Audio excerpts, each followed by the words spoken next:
Alright folks, let's talk about Demon Gaze Extra, a remaster of the PlayStation Vita dungeon crawler that originally came out in 2013. Now dungeon crawlers always have a special place in my heart, especially on handhelds like the Vita, and Demon Gaze was one of those titles I've always heard about but never actually played. Luckily, patience paid off, because here I am finally playing the upgraded version, Demon Gaze Extra on the Nintendo Switch, boasting higher resolution visuals and some extra polish. So was the wait worth it? Let's dive in. The game greets you with a character creation, and honestly, I was impressed. You get a ton of gorgeous character portraits to choose from, but here's where it gets a little odd. You can slap any portrait onto any class, race, or gender. Want your elf knight portrait to be secretly a dwarf ranger? Go for it. It's hilarious, but also a bit immersion breaking. Most portraits, like the human healer, look incredible, with expressive brushstrokes and fluid poses. Others, they look like they were drawn after a long night and a few too many cups of coffee. Proportions feel off, stiffer, almost like if they're from a different person entirely. Still, overall, it's a visually polished experience, and even the enemy designs are fun to look at. The early game is where things start to wobble. The first 10 hours, honestly kind of plain. You got 8 classes: Gazer, Fighter, Healer, Wizard, Samurai, Ranger, Assassin, and Paladin. Pretty standard stuff. But early on, they all feel way too similar, with differences mostly being just what armor or weapon they can equip. Unlike most dungeon crawlers where you can peek at the skill tree and start theory crafting, here your skills are drip-fed at a snail's pace. The fighter doesn't even get a mana bar, so if you're looking for deep strategy right out of the gate, you might feel a little starved. Your silent protagonist exclusive class, the Demon Gazer, is where things get interesting. The Gazer is basically a summoner with a twist. You can call demons to fight along you, soaking up damage and dealing blows, almost like having a 6th party member. But here's the catch. Every turn they drain your demon gauge, run out, and your friendly demon becomes suddenly not so friendly. They'll go berserk and start wrecking your team like if they've been waiting for this moment all along.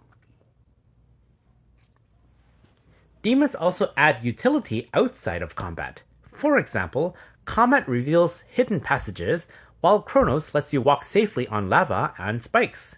Eventually, you can carry up to 3 demons, and this mechanic becomes the real backbone of the game.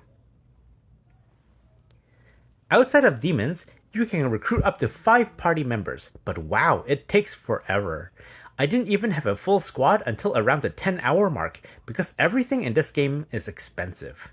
Hiring characters costs a ton of gold, equipment is pricey, and even resting at the inn drains your wallet. Luckily, you don't always have to buy gear. You can plant equipment gems at Portal, trigger fights, and earn random loot. Higher level areas drop stronger loot, so it feels rewarding if you don't mind to grind a little. Now here's the weak spot, the world building. It's not fleshed out at all. Who are these demons? Why are we hunting them?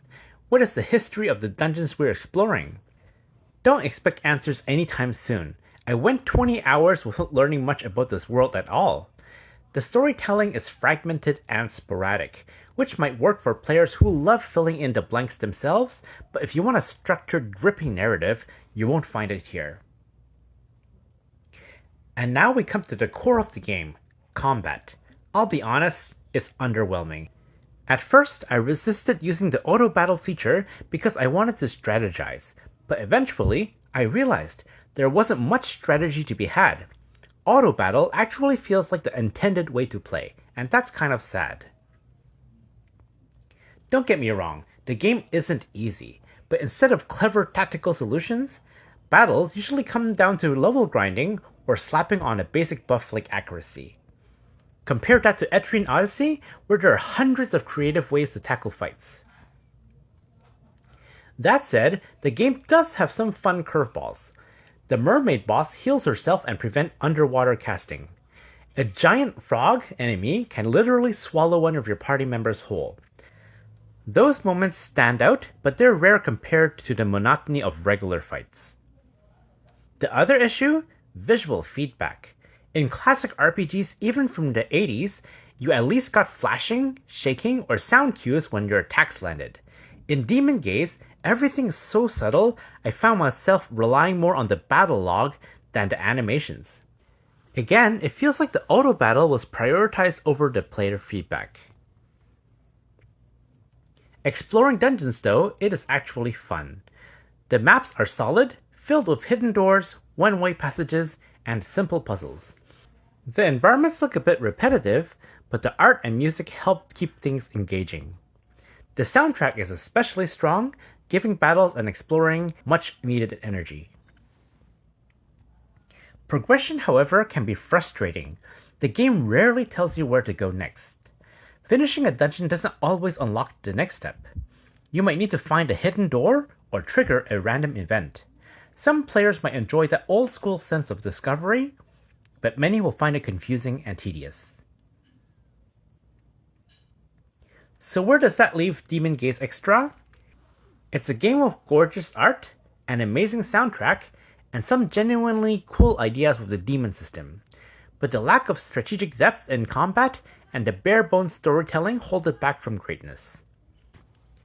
If you love dungeon crawlers and don't mind some grind, you'll probably enjoy it for the atmosphere and exploration.